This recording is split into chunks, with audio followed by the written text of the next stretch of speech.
اگر ایک بندہ مالدار ہے، مسلمان، مقیم، مالدار، صاحب نصاب ہے، مرد ہو عورت ہو، اس پر تو قربانی واجب ہے، پھر بھی وہ قربانی نہ کرے تو حضور صلی اللہ علیہ وسلم کا فرمان مبارک ہے، فلا یقربن مصلانا، ساڈے نال نماز پڑھنے دی بھی لوڑ نہیں، او ادھر عید دی نماز بھی پڑھنا، سخت وعید ہے کہ وہ صاحب نصاب بھی ہے، مقیم بھی ہے، اس کے بس میں بھی ہے، وہ پھر بھی قربانی نہیں کر رہا تو ہمارے ساتھ عیدگاہ کی طرف نہ آئے۔ اب دوسرا مسئلہ، اگر کوئی قربانی مالدار ہے، مقیم ہے، عاقل ہے، بالغ ہے، مرد ہو عورت ہو، اس پر قربانی واجب ہے، وہ قربانی نہ دے سکا، اب اس کا کیا ہوگا؟ فرمایا 3 دن گزرنے کے بعد وہ اس کے ذمے وہ قربانی پھر بھی باقی رہتی ہے، لیکن وہ قربانی نہیں ہوگی، وہ صدقہ ہوگا، وہ اس جانور کی قیمت کا صدقہ ادا کرے گا اللہ کے راستے میں۔ اور چوتھا مسئلہ، قربانی کس جانور کی واجب ہے؟ قربانی میں اگر چھوٹا جانور ہے، مثلا بکرا ہے، دمبا ہے، تو کتابوں میں اس کی عمر 1 سال ہونا ضروری ہے۔ البتہ دمبا اگر 6 ماہ کا بھی ہو اور صحت اور اقامت کے لحاظ سے، قد و قامت کے لحاظ سے اگر اس کو سال کے دمبوں میں چھوڑا جائے اور وہ فربا ہو، موٹا ہو، اس کی صحت بھی ٹھیک ہو، پتہ نہ چلتا ہو کسی کو کہ یہ چھوٹا ہے اور وہ بڑا ہے، فرمایا دمبے کی عمر کی کمی میں کچھ نہ کچھ گنجائش ہے، بکرے کی عمر میں کوئی گنجائش نہیں۔ اور اس کے بعد بڑا جو جانور ہوتا ہے 1 سال کے برابر ہے تو پھر جائز ہے، سال عمر اس کے لیے شرط ہے، 1 سال کے چھوٹے جانور کے لیے 1 سال، اور بڑے جانور کے لیے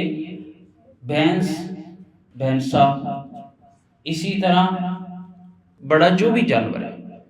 گائے، بیل، اس کے لیے 2 سال کی عمر شرط ہے، 2 سال کا ہونا شرط ہے، اگر 2 سال سے کم ہوا تو اس کی قربانی جائز نہیں۔ اور اونٹ بھی بڑے جانور میں آ جاتا ہے، تو اونٹ میں 5 سال ہونا ضروری ہے، بیل وغیرہ میں 2 سال، اونٹ میں 5 سال عمر ہونی شرط ہے۔ اب اس میں ایک اور مسئلہ نکل آیا، بعض لوگ ہمیں کہتے ہیں عمر تو پوری ہے، اس بکرے کی عمر 1 سال ہے لیکن دوندا نہیں، ٹھیک ہے، دانت ہل رہے ہیں یا دانت اپنی جگہ پہ ہے یا ویڑا ہے، کہتے ہیں دوندا نہیں ہے، کیا کریں، ہمیں کالے آتی ہیں، مسئلہ پوچھتے ہیں لوگ۔ کتابوں میں دوندا ہونا شرط نہیں ہے، لیکن ہمارے تجربے میں، معاشرے کے تجربے میں کہتے ہیں اگر 2 سال کا بیل ہونا تو وہ دوندا ہو جاتا ہے۔ اب منڈیوں میں چونکہ فراڈ وغیرہ زیادہ ہے تو وہاں پہ اپنا تجربہ بروئے کار لائیں، دیکھیں کہ دوندا ہے یا نہیں۔ اور اسی طرح اگر کسی کے گھر میں جانور ہے اور یا دوست، ایسے دوست کے پاس جو یقینی طور پہ وہ سچا ہے، دیندار ہے، تو اگر وہ کہے کہ نہیں جی 2 سال عمر اس کی پوری ہے، تو اس جانور کے دانت گرنا ضروری نہیں ہے کہ دانت نہ گرے ہوں، پھر بھی اس کی قربانی جائز ہو جاتی ہے۔ خصی اور غیر خصی سب کی قربانی جائز ہے۔ اسی طرح بھیڑ بکری صرف ایک بندہ اس میں شریک ہو سکتا ہے، بھیڑ بکری۔ البتہ جو بڑے جانور ہیں، اونٹ تک، بیل، گائے، بھینس، بھینسا، اور اسی طرح اونٹ، اونٹنی، اس میں صرف 7 لوگ شرکت کر سکتے ہیں، 7 سے زیادہ لوگ شرکت نہیں کر سکتے۔ حضور صلی اللہ علیہ وسلم کے مسلم شریف، ابو داؤد شریف کی یہ روایت موجود ہے، حضرت جابر رضی اللہ عنہ کا فرمان ہے کہ ان النبی صلی اللہ علیہ وسلم قال البقرۃ عن 7 والجزور عن 7، فرمایا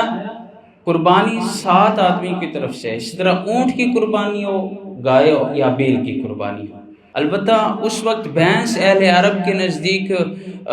یہ گائے کی ایک قسم ہے، تو عرب میں وہ بھینس نہیں ہوا کرتی تھی، اس وجہ سے اس حدیث کے نیچے ہی محدثین نے لکھ دیا ہے کہ بھینس بھی اسی کے حکم ہے۔